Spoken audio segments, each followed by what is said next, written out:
YouTube, what it do? It's your boy TWV checking in for the third episode of the 40 Years of Wrestlemania series. This episode takes us to the Pontiac Silverdome in Pontiac, Michigan, with a crowd attendance of over 93,000 fans. This is one of the biggest WrestleManias of all time. I don't think there's a single WrestleMania to date that has topped this one. This WrestleMania had a 12 match card. I did only end up liking 2 matches out of the card.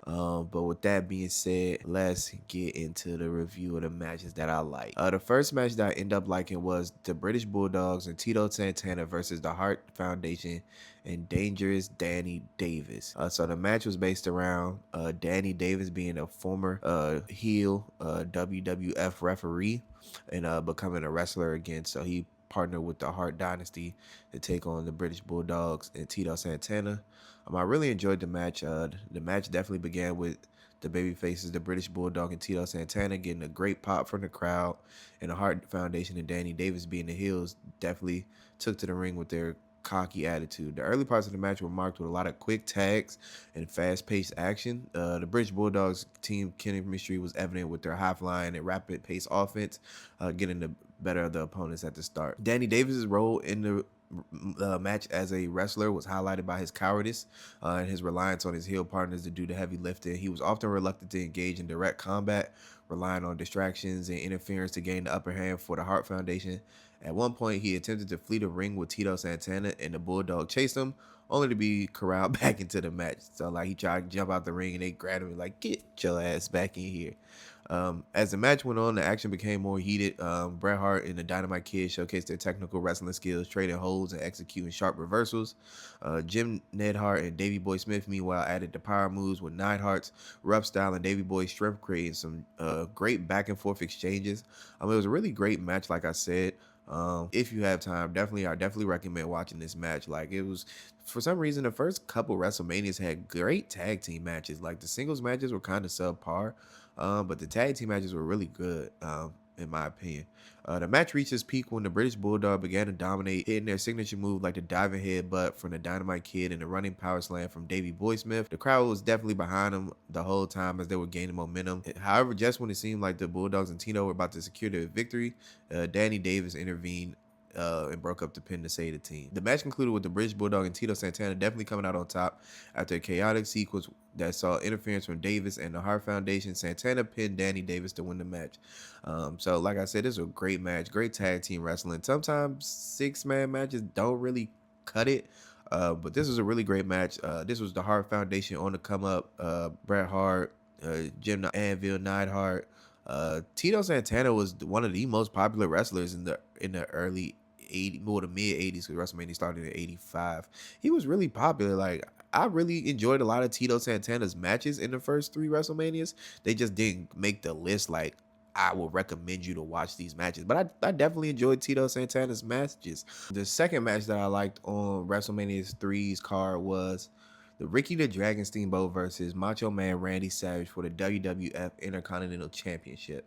So the match started with an intense back and forth exchange, with Savage taking the early advantage by using his aggressive, hard hitting style. Randy Savage's character, often portrayed as a man with a volatile temperament, tried to outsmart Steamboat with every move, but Steamboat's technical prowess allowed him to counter most of Savage's tactics. After the initial assault, Steamboat began his comeback with his incredible speed, agility, and crisp technical wrestling.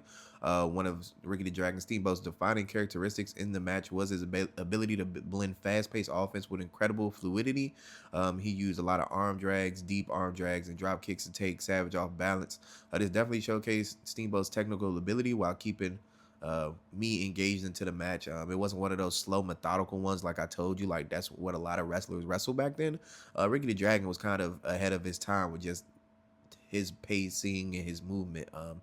Savage, being the opportunist that he was, used every chance to attack Steamboat's injured throat, knowing that it was his key weakness from the earlier attack. So previously, before the match, Randy Savage had chopped him in the throat or something like that.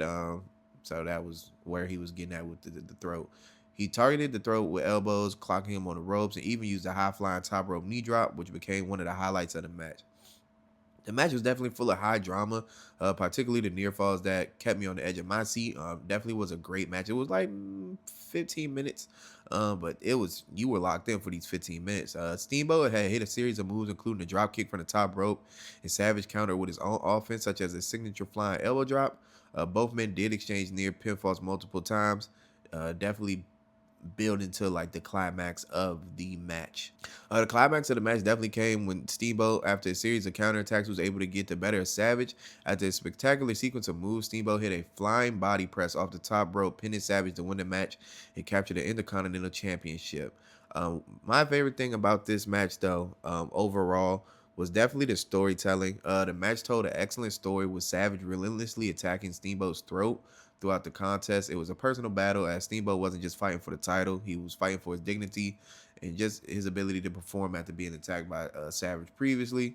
Savage's arrogance and frustration played into the psychology, and Steamboat's resilience and technical expertise made this match feel very, very like you were able to pick a side. Like either I was cheering for Randy Savage if you was a Randy Savage fan, or you were cheering for Ricky the Dragon Steamboat just because you just wanted the good guy to win.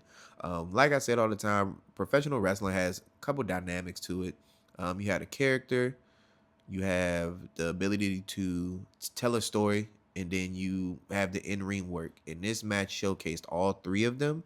And it's definitely one of those professional wrestling matches that I will recommend to somebody. And with that being said, I think this is a TWV 5-star match. We got our first TWV 5-star match out of a WrestleMania. I thoroughly enjoyed this match. Definitely will recommend this to somebody if you even though it's old school professional wrestling, it's one of those matches that you just have to see, and you will understand why wrestling was what it was back then, and you can see what it was going to become. We're watching Randy Savage's character and the over the top characters that we kind of have today. Then you'd see Ricky the Dragon's like just technical prowess and skill and ability just early on, just being a trailblazer for decades later of generation of wrestlers that are just through the roof with just their athleticism and their high flying abilities and their counterattacks and things of that nature. But with that being said, it's your boy TWV checking in and checking out. I'll catch you in the next one tomorrow. Peace.